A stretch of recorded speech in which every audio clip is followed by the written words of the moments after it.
തിരുവനന്തപുരം നെടുമങ്ങാട് ജില്ലാ ആശുപത്രിയിൽ പ്രസവത്തിനിടെ നവജാത ശിശു മരിച്ചത്.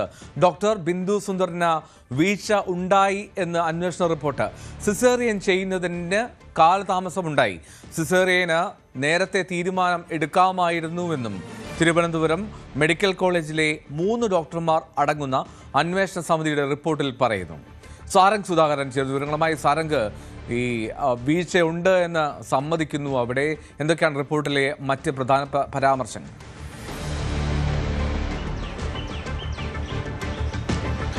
എൽദോ, ഈ ഒരു വിഷയത്തിൽ തുടക്കം തൊട്ട് തന്നെ ഡോക്ടർ ആരോപണ വിധേയമായിരുന്നു. കാരണം ഇതിനു മുൻപും ഇതേ സമാനമായ രീതിയിൽ പല രീതിയിലുള്ള ചികിത്സാ പിഴവ് ഡോക്ടറുടെ ഭാഗത്തു നിന്ന് ഉണ്ടായിരുന്നു എന്നായിരുന്നു കുടുംബവും മറ്റ് ഈ ഒരു രാഷ്ട്രീയ കക്ഷികളടക്കം ആരോപിച്ച വിഷയം.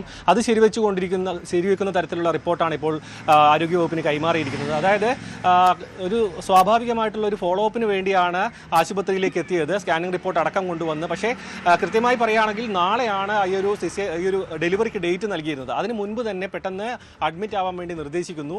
എന്നിട്ടും പുലർച്ചയോടുകൂടിയാണ് അടിയന്തരമായി സിസേറിയൻ ചെയ്യണമെന്ന് പറഞ്ഞ് പെട്ടെന്ന് ഈ ഒരു ശസ്ത്രക്രിയാ റൂമിലേക്ക് എത്തിക്കുകയും ചെയ്യുന്നത്. തുടർന്ന് ഉടൻ തന്നെ സിസേറിയൻ കഴിഞ്ഞ് ഉടൻ തന്നെ കുട്ടി മരിച്ചുപോയി എന്നായിരുന്നു ഈ ഭർത്താവിനെ അറിയിക്കുന്നത്. അതായത് ഈ ഒരു സിസേറിയൻ എന്ന ശസ്ത്രക്രിയ അത് കുറച്ചും കൂടി മുൻപേ ചെയ്യാമായിരുന്നു. അങ്ങനെ ചെയ്തിരുന്നെങ്കിൽ കുട്ടിയുടെ ജീവൻ രക്ഷിക്കാമായിരുന്നു. അനാവശ്യമായി ഈ ഒരു കാലതാമസം ഉണ്ടാക്കി എന്നാണ് റിപ്പോർട്ടിൽ പരാമർശിക്കുന്നത്.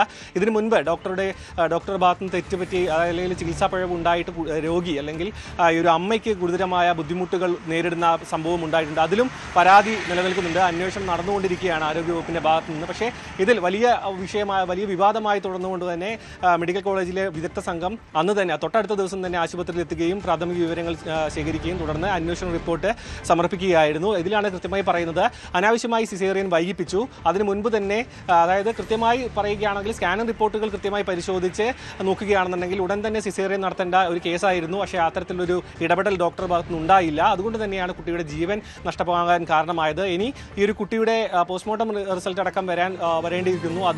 അതുകൂടി കൂട്ടിച്ചേർത്തുകൊണ്ടായിരിക്കും ഇനി ഇതിൻ്റെ അന്തിമമായിട്ടുള്ള ഒരു തീരുമാനം വരിക. എന്ത് തന്നെയായാലും കഴിഞ്ഞ ദിവസം KGMCT അടക്കം ഈ ഒരു അന്വേഷണ റിപ്പോർട്ട് സമർപ്പിക്കാതെ ഡോക്ടർക്ക് നേരെ എടുത്ത തീരുമാനം വളരെ അപലപനീയമാണെന്നായിരുന്നു അവരുടെ പ്രതികരണം. പക്ഷേ അത് മറികടന്നുകൊണ്ട് ഇപ്പോൾ ഡോക്ടറുടെ ഭാഗത്തു നിന്നും തെറ്റ് പറ്റിയിട്ടുണ്ട്. സസ്പെൻഷൻ ശരിവെച്ചുകൊണ്ടുള്ള റിപ്പോർട്ടാണ് ഇപ്പോൾ ആരോഗ്യവകുപ്പിന്റെ മുൻപാകെ എത്തിയിരിക്കുന്നത്. എൽദോ, സാരംഗ്, ഈ കുഞ്ഞിന് വളർച്ച കുറവുണ്ടായിരുന്നു എന്ന് ബോധ്യമായിട്ടും സിസേറിയന് കാലതാമസം ഉണ്ടാക്കി എന്ന് പറഞ്ഞാൽ അത് അംഗീകരിക്കാൻ കഴിയില്ല. മാത്രമല്ല, ഈ കുടുംബം ഇവർ കൈക്കൂലി വാങ്ങി എന്നുള്ള ആരോപണം കൂടി ഉന്നയിച്ചിരുന്നു.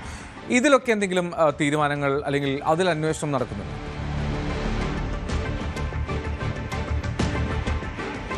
നിലവിൽ ഈ ഒരു ചികിത്സാ പിഴവിന് പോലീസിൽ കേസ് രേഖപ്പെടുത്തിയിട്ടുണ്ട്. അതിലടക്കം ഈ ഒരു അന്വേഷണം വരും. അതായത് ഈ ഒരു കൈക്കൂലി വാങ്ങിയതിലടക്കം അന്വേഷണം നടന്നുകൊണ്ടിരിക്കുന്നു എന്നാണ് ലഭിക്കുന്ന വിവരം. അതിനൊപ്പം തന്നെ നമ്മൾ കുട്ടി വായിക്കേണ്ട മറ്റൊരു വിഷയം എന്ന് പറയുന്നത് 35 വയസ്സുള്ള യുവതിയാണ് ഈ കുട്ടിയുടെ അമ്മ. അതായത് ആദ്യ പ്രസവമാണ്. ഒരുപാട് വർഷം കാത്തിരുന്ന് ലഭിച്ച കുട്ടിയാണ്.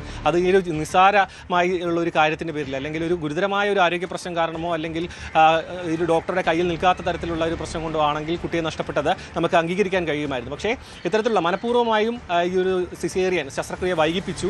അവസാനം കുട്ടിയെ ജീവൻ നഷ്ടപ്പെടുന്ന തരത്തിലേക്ക് കാര്യങ്ങൾ എത്തിച്ചു. അതുതന്നെയാണ് ഡോക്ടർക്കെതിരെ ഇത്രയും വലിയൊരു ജനരോഷവും കുടുംബത്തിൻ്റെ വലിയൊരു പ്രതിഷേധവും ഉയരാൻ കാരണം.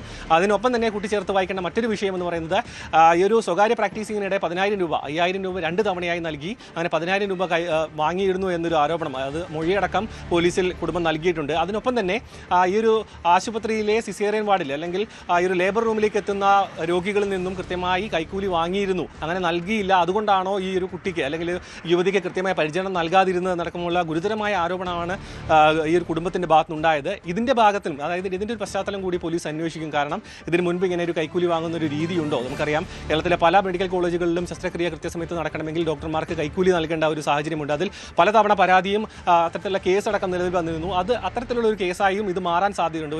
ഒരു ഭാഗത്ത് ചികിത്സാ പിഴവും മറ്റൊരു ഭാഗത്ത് കൈക്കൂലിയുമായി ബന്ധപ്പെട്ട ഗുരുതര ആരോപണങ്ങളാണ് ഈ ഡോക്ടർ നേരിടുന്നത്.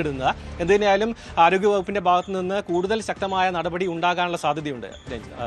റൈറ്റ്, സാരംഗാണ് വിവരങ്ങൾ നൽകിയത്. എന്നാലും അവിടെ ഒരു ചികിത്സാ പിഴവ് സംഭവിച്ചു എന്നുള്ളത് തന്നെയാണ് വ്യക്തമാകേണ്ടത്. എന്നാൽ ഈ റിപ്പോർട്ട് പരിശോധിച്ച ശേഷമായിരിക്കും കൂടുതൽ നടപടികളിലേക്ക് ആരോഗ്യവകുപ്പ് കടക്കുക.